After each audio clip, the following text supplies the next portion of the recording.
اعوذ باللہ من الشیطان الرجیم بسم اللہ الرحمن الرحیم سيقول لك المخلفون من الأعراب شغلتنا أموالنا وأهلنا فاستغفر لنا يقولون بألسنتهم ما ليس في قلوبهم قل فمن يملك لكم من الله شيئا إن أراد بكم ضرا أو أراد بكم نفعا بل كان الله بما تعملون خبيرا بل ظننتم أن لن ينقلب الرسول والمؤمنون إلى أهليهم أبدا وزين ذلك في قلوبكم وظننتم ظن السوء وكنتم قوما بورا ومن لم يؤمن بالله ورسوله فإنا أعتدنا للكافرين سعيرا ولله ملك السماوات والأرض يغفر لمن يشاء ويعذب من يشاء وكان الله غفورا رحيما سيقول المخلفون إذا انطلقتم إلى مغانم لتأخذوها ذرونا نتبعكم يريدون أن يبدلوا كلام الله قل لن تتبعونا كذلكم قال الله من قبل فسيقولون بل تحسدوننا بل كانوا لا يفقهون إلا قليلا قل للمخلفين من الأعراب ستدعون إلى قوم أولي بأس شديد تقاتلونهم أو يسلمون فإن تطيعوا يؤتكم الله أجرا حسنا وإن تتولوا كما توليتم من قبل يعذبكم عذابا أليما ليس على الأعمى حرج ولا على الأعرج حرج ولا على المريض حرج ومن يطع الله ورسوله يدخله جنات تجري من تحتها الأنهار ومن يتولى يعذبه عذابا أليما ان قریب تم سے کہیں گے بددوؤں میں سے پیچھے چھوڑ گئے لوگ ہم کو ہمارے مال و جائیداد اور اہل و عیال نے مشغول کر لیا تھا، تو ہمارے لیے استغفار کیجئے۔ وہ اپنی زبانوں سے وہ کچھ کہیں گے جو ان کے دلوں میں نہیں ہوگا۔ ان سے کہہ دینا کہ کون مالک ہے کسی چیز کا تمہارے لیے اللہ سے، یعنی اللہ کے مقابلے میں، اگر وہ تمہارے ساتھ کسی نقصان کا ارادہ کرے یا تمہیں کوئی فائدہ پہنچانا چاہے، بلکہ تم جو کچھ عمل کرتے ہو البتہ اس سے باخبر ہے، بلکہ تم نے گمان کیا کہ رسول اور اہل ایمان ہرگز واپس نہیں آئیں گے اپنے گھر والوں میں کبھی، اور یہ خیال تمہارے دلوں میں مزین کر دیا گیا، یعنی دل ہی دل میں تم اس خیال سے بہت خوش تھے اور تم نے برا گمان کیا تھا، اور تم لوگ بڑے ہی برے لوگ ہو، اور تمہارا انجام ہلاکت اور تباہی ہے۔ اور جو لوگ ایمان نہ لائیں اللہ پر اور اس کے رسول پر، تو یقیناً ہم نے تیار کر رکھا ہے کافروں کے لیے دوزخ کا عذاب، اور اللہ ہی کے لیے ہے بادشاہی آسمانوں کی اور زمین کی، وہ جس کو چاہے گا بخش دے گا اور جس کو چاہے گا عذاب دے گا، اور اللہ بخشنے والا اور رحم کرنے والا ہے۔ پیچھے چھوڑ گئے لوگ کہیں گے جب تم روانہ ہوگے مال غنیمت حاصل کرنے کے لیے ہمیں بھی اپنے ساتھ چلنے کی اجازت دو۔ وہ چاہتے ہیں کہ اللہ کے کلام کو بدل دیں۔ ان سے کہہ دینا کہ تم ہمارے ساتھ ہرگز نہیں چل سکتے، اسی طرح اللہ نے کہا اس سے پہلے۔ پس وہ کہیں گے تم ہم سے حسد کرتے ہو، بلکہ وہ بات کو تھوڑا ہی سمجھتے ہیں۔ دیہات کے بچھڑنے والوں سے کہہ دو تم بلائے جاؤ گے سخت قوت و طاقت والی قوم کی طرف، تم ان سے جنگ کرو گے یا وہ مطیع ہو جائیں گے، تو اگر تم نے جہاد کی پکار قبول کر لی تو اللہ تم کو بہترین اجر عطا فرمائے گا، اور اگر تم نے منہ موڑا جیسا کہ تم اس سے پہلے منہ موڑ چکے ہو تو اللہ تم کو دردناک عذاب دے گا۔ نہ بینا پر کوئی حرج نہیں ہے اور نہ لنگڑے پر کوئی حرج ہے اور نہ بیمار پر کوئی حرج ہے۔ جو شخص اللہ اور اس کے رسول کی اطاعت کرے گا تو اللہ اسے جنتوں میں داخل کرے گا جن کے نیچے نہریں بہتی ہوں گی، اور جس شخص نے پیٹ پھیری اللہ اسے دردناک عذاب دے گا۔ یہ سورہ الفتح کا دوسرا رکوع ہے جس کی تلاوت کی گئی اور ترجمہ پیش کیا گیا۔ آئیے اس میں غور و فکر کر کے معلوم کریں کہ اس میں رسول اللہ صلی اللہ علیہ وسلم کے ساتھ عمرہ کرنے، محض اپنی جان بچانے کی خاطر نہ جانے والوں کے، اور رسول اللہ صلی اللہ علیہ وسلم اور مسلمانوں کے ساتھ بدخواہی کرنے والوں کے کردار پر کیا روشنی ڈالی گئی ہے، اور ان کے پست کردار سے دوسروں کو بچانے کے لیے کس طرح اس کے مختلف پہلو اجاگر کیے گئے ہیں، اور اس منافقت کا کیا حسرتناک انجام بیان ہوا ہے۔ رسول اللہ صلی اللہ علیہ وسلم نے اس خطرناک سفر پر جانے کا عزم ارادے کا اعلان کر دیا تھا، جس کے نتیجے میں صلح حدیبیہ ہوئی تھی اور جس کے دوران بیعت الرضوان جیسا عظیم واقعہ پیش آیا تھا اور جس سے واپسی میں سورہ الفتح نازل ہوئی تھی۔ یہ سفر اگرچہ صرف عمرے کے لیے، طواف و سعی اور زیارت کے لیے تھا، مگر اس کا خطرناک پہلو یہ تھا کہ غیر مسلح اور صرف 1400 کی تعداد میں ایسے دشمنوں کے گڑھ میں جانا تھا جن سے پچھلے 19 برس سے کشمکش چلی آ رہی تھی اور جن سے جنگ بدر، جنگ احد، جنگ خندق جیسے معرکے پیش آ چکے تھے۔ اس لیے سفر میں خوشی خوشی جانے کے لیے وہی لوگ تیار ہوئے جو ایمان میں مخلص اور عمل میں صادق تھے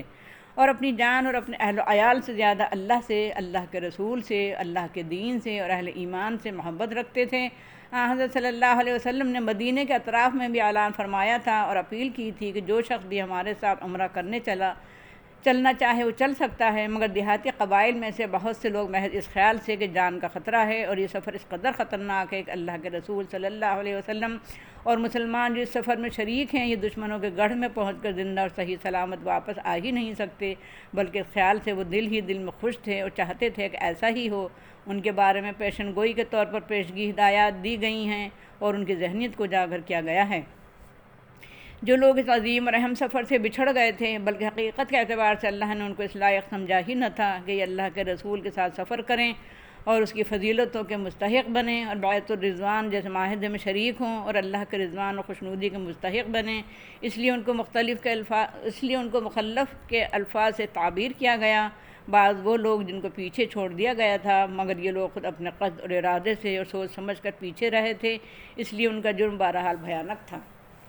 اے نبی صلی اللہ علیہ وسلم، یہ لوگ تم سے کہیں گے کہ ہمارے کاروبار، کھیتی باڑی، باغ جائیداد اور بیوی بچوں کی حفاظت، نگرانی اور ان کی دیکھ بھال کی مصروفیت نے ہمیں موقع نہیں دیا تھا، اس لیے آپ ہمارے لیے اللہ سے استغفار کیجیے اور معافی طلب کیجیے۔ یہ لوگ بالکل جھوٹ کہیں گے، کیونکہ یہ صرف اپنی زبانوں سے بہانے ظاہر کریں گے، جبکہ ان کے دلوں میں یہ بات نہیں ہوگی۔ دلوں میں تو یہ تھا کہ اپنے کو کیوں ہلاکت میں ڈالیں، اپنی جانوں کو کیوں ضائع کریں، رسول اور اس کے ساتھ ہی سب وہیں کھیت رہیں گے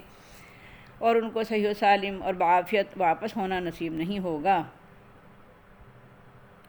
ان کا کہنا یہ بھی جھوٹ ہے کہ ہمیں اہل و عیال و جائیداد اور کاروبار نے مصروف رکھا، اس لیے ہم نہیں جا سکے تھے، اور یہ بھی جھوٹ ہوگا کہ ہم شرمندہ ہیں، نادم ہیں، ہمارے لیے استغفار کیجیے اور معافی طلب کیجیے، کیونکہ وہ اپنے دلوں میں نادم نہیں تھے، وہ اپنے رکنے اور نہ جانے کو گناہ اور غلطی تسلیم ہی نہیں کرتے تھے، بلکہ وہ تو خوش تھے کہ ہم نے اس طرح خود کو ہلاکت سے بچا لیا۔ اس سے بڑھ کر وہ تو رسول اور مسلمانوں کے بارے میں بڑی بدگمانی رکھتے تھے اور چاہتے تھے کہ وہ لوگ وہیں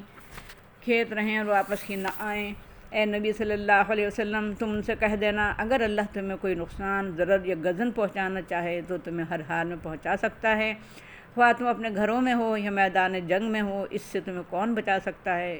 اسی طرح اگر وہ تمہیں کوئی فائدہ پہنچانا چاہے تو دشمنوں کے نرغے میں بھی پہنچا سکتا ہے۔ نفع و نقصان اللہ کے ہاتھ میں ہے، تمہارے اپنے ہاتھ میں نہیں ہے۔ اللہ کا رسول جب تمہیں پکار رہا ہے تو تمہیں خطرات کی پرواہ کیے بغیر اس کی اتباع کرنا چاہیے تھی۔ اللہ تمہارے کرتوت اور کارناموں سے سب سے واقف ہے۔ مخلص اہل ایمان نے رسول کی اتباع کی اور خطرات کی پرواہ نہیں کی، اور تم نے جان و مال کی محبت کو اللہ اور رسول کی محبت پر ترجیح دی۔ کہ اللہ تمہارے اعمال سے واقف نہیں ہے؟ اے نبی صلی اللہ علیہ وسلم، ان سے صاف صاف کہہ دینا کہ تمہارے کاروبار اور اہل و عیال نے تم کو مصروف نہیں رکھا تھا اور تم اپنے رویے پر نادم نہیں ہو، اور تم استغفار کی درخواست بھی محض ظاہرداری کے طور پر کر رہے ہو، بلکہ تم نے یہ گمان کیا تھا کہ اللہ کا رسول اور اہل ایمان اپنے گھروں کو واپس ہی نہیں آ سکیں گے اور کبھی نہیں پلٹیں گے، اور یہ بات تمہارے دلوں میں تھی اور تم اس سے خوش بھی تھے۔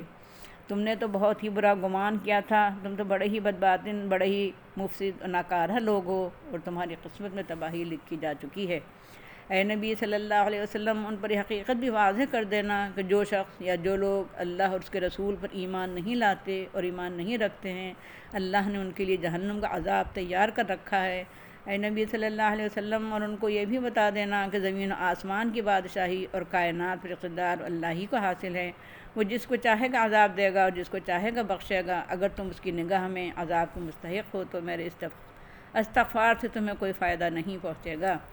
اے نبی صلی اللہ علیہ وسلم، یہ بچھڑنے والے بادیہ کے باشندے تم سے کہیں گے جب تم مال غنیمت حاصل کرنے کے لیے روانہ ہوگے، یعنی قریش اور ان کے حلیف قبیلوں سے صلح کے نتیجے میں یہودی طاقت ایک ایک کر کے اسلام کی زیر نگی ہوگی اور اہل ایمان والا غنیمت حاصل کریں گے، اس وقت یہی لوگ بڑے معصوم اور مجاہدین بن کر آ کھڑے ہوں گے اور کہیں گے ہم کو بھی لے چلیے، ہم جہاد میں شریک ہونا چاہتے ہیں اور کافروں اور باطل پرستوں سے دو ہاتھ کرنا چاہتے ہیں۔ تو ان سے کہہ دینا کہ اللہ تمہارے بارے میں ہم سے فرما چکا ہے کہ تم اس مہم میں جانے کے قابل نہیں ہو۔ اے نبی صلی اللہ علیہ وسلم، اس پر وہ کہیں گے اللہ نے تو منع نہیں کیا ہے، بلکہ تم ہم سے حسد کرتے ہو اور سارا مال غنیمت خود حاصل کرنا چاہتے ہو۔ بلکہ حقیقت یہ ہے کہ یہ لوگ مال و دولت دنیا کی خواہش میں اس قدر منہمک ہیں کہ اتنی سی بات ان کی سمجھ میں نہیں آتی کہ سچے اہل ایمان روپے پیسے دولت خزانے اور مال غنیمت کے لیے نہیں لڑتے، بلکہ خوشنودی رب کے لیے لڑتے ہیں، اللہ کے کلمے کو بلند کرنے کے لیے لڑتے ہیں، دین حق کو قائم کرنے کے لیے لڑتے ہیں، بھلائیاں پھیلانے برائیاں مٹانے کے لیے لڑتے ہیں، شہادت حق کے لیے لڑتے ہیں، امن و امان قائم کرنے کے لیے، عدل انصاف برپا کرنے کے لیے لڑتے ہیں، نظام باطل کو مٹا کر نظام حق برپا کرنے کے لیے لڑتے ہیں، مال غنیمت حاصل کرنے کے لیے نہیں لڑتے۔ آج جب کہ مال غنیمت حاصل کرنے کی غرض سے تم جہاد کی خواہش کر رہے ہو اور کل محض جان بچانے کے لیے تم نے رسول کے ساتھ جانا پسند نہیں کیا تھا، آج تمہیں شرکت جہاد کی اجازت نہیں دی جا سکتی۔ البتہ آئندہ مار کے پیش آئیں گے، بڑی طاقتوں سے مقابلے ہوں گے، ان میں تم اپنا حوصلہ نکال لینا۔ دراصل بات یہ تھی کہ ایک طرف تو ان کو اس کفر انکار کی روش پر تنبیہ کرنا اور سزا دینا بھی مقصود تھا، دوسری طرف یہ بھی مقصود تھا کہ وہ اپنی اصلاح کر لیں۔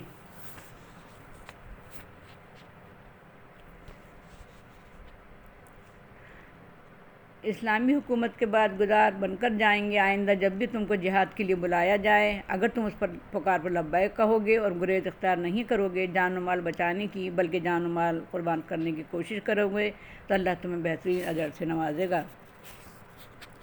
اور اگر آئندہ بھی عین وقت پر اسی طرح پیٹھ پھیری اور منہ موڑا جس طرح عمرہ کے لیے رسول اللہ صلی اللہ علیہ وسلم کے ساتھ جانے سے تم نے گریز کیا تھا، تو اللہ تم کو دردناک عذاب سے دوچار کرے گا۔ اگر کوئی شخص نابینا ہے، آنکھوں سے معذور ہے، تو اس پر جہاد کی ذمہ داری نہیں ہے۔ اگر وہ جہاد میں، قتال میں اور فی سبیل اللہ جنگ میں شریک نہیں ہوتا تو کوئی حرج نہیں ہے۔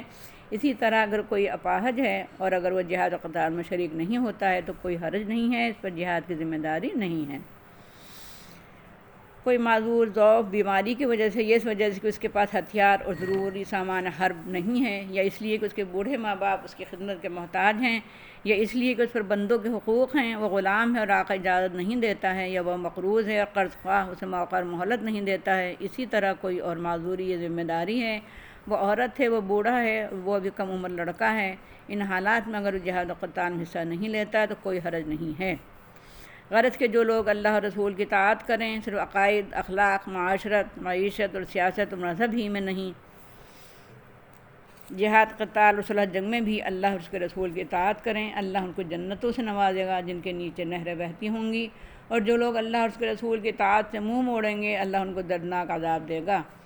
یہ اس رکوع کی مختصر توضیح، آئیے اس کے پوائنٹس میں نوٹ کریں تاکہ ان کو ذہن نشین کرنا آسان ہو جائے۔ اگر آدمی اپنی جان بچانے کے لیے رسول کی اتباع سے گریز کرے تو یہ منافقت ہے۔ اپنے مال اور اولاد میں مشغولیت اور ان کی حفاظت اور نگرانی میں مصروفیت کو بہانہ بنا کر رسول کی اتباع کر سے گریز منافقت سراسر جھوٹ ہے۔ جھوٹی ندامت کے اظہار کر کے استغفار کی خواہش کا اظہار بھی منافقت ہے۔ رسول خدا کے سامنے زبان سے دل کی غلط ترجمانی کرنا منافقت ہے۔ نفع نقصان کا مالک اللہ ہی ہے، آدمی خود اپنے نفع نقصان کا فیصلہ نہیں کر سکتا۔ اللہ انسان کے اچھے برے تمام اعمال سے باخبر رہتا ہے۔ منافقین نے گمان کیا تھا کہ رسول اور ایمان والے زندہ واپس نہیں آئیں گے، اس خیال میں وہ مگن تھے، یہ ان کا بہت برا گمان تھا، اس کا انجام بھیانک ہوگا۔ منافق آدمی دین و ایمان کے اعتبار سے ناکارہ، نکمہ اور مفسد ہوتا ہے۔ جو لوگ اللہ اور اس کے رسول پر ایمان نہ لائیں، ایسے کافروں کے لیے اللہ نے بھڑکتی ہوئی آگ اور دہکتے ہوئے انگاروں اور شعلوں کا عذاب تیار کر رکھا ہے۔ آسمانوں کی اور زمین کی یعنی پوری کائنات کی بادشاہی اللہ ہی کی ہے۔ اللہ جسے چاہے بخشے گا اور جس پر چاہے عذاب کرے گا۔ اللہ بخشنے والا اور رحم فرمانے والا ہے۔ منافق مال غنیمت حاصل کرنے کے لیے جہاد میں شرکت چاہتے ہیں۔ اللہ نے منافقین کو جو عمرے میں حضرت صلی اللہ علیہ وسلم کے ساتھ محض اس لیے نہیں گئے تھے کہ ان کو جان کا خطرہ تھا، جنگ خیبر میں شرکت سے پہلے ہی روک دیا تھا، اور جب ان کو غنیمت حاصل کرنے کی نیت رکھنے کی وجہ سے شرکت جہاد کی اجازت نہیں دی گئی تو منافقوں نے کہا آپ ہم سے حسد کرتے ہیں، سارا مال غنیمت خود حاصل کرنے کی غرض سے ہمیں نہیں لے جانا چاہتے ہیں۔ منافق اس طرح اپنی حماقت و ناسمجھی کا اظہار کرتے تھے، وہ اتنا بھی نہیں جانتے کہ مخلص مسلمان دنیا کے خاطر جہاد نہیں کرتا، وہ صرف فی سبیل اللہ جہاد کرتا ہے۔ ان منافقین کو خیبر کے موقع پر سزا کے طور پر اس لیے کہ وہ اپنے اندر اخلاص پیدا کریں جہاد سے روک دیا گیا تھا، البتہ آئندہ کے لیے سخت مارکوں میں شرکت کی توقع دلائی گئی تھی اور ان سے یہ کہہ دیا گیا تھا آئندہ جہاد کی دعوت پر لبیک کہو گے تو بہترین اجر کے مستحق ہوگے، اور اگر اسی طرح روگردانی کرو گے جس طرح کر چکے ہو تو اللہ تمہیں دردناک عذاب دے گا۔ معذوروں کو چھوٹ ہے، وہ اگر جہاد میں شرکت نہ ہوں، شریک نہ ہوں تو کوئی حرج نہیں ہے۔ جو لوگ اللہ اور اس کے رسول کی اطاعت جہاد و قتال میں بھی کریں گے اللہ ان کو جنتوں سے نوازے گا، اور جو شخص جہاد و قتال میں اللہ اور اس کے رسول کی اطاعت سے منہ موڑے گا اللہ اسے دردناک عذاب دے گا۔ وآخر دعوانا الحمدللہ رب العالمین۔ السلام علیکم ورحمۃ اللہ وبرکاتہ۔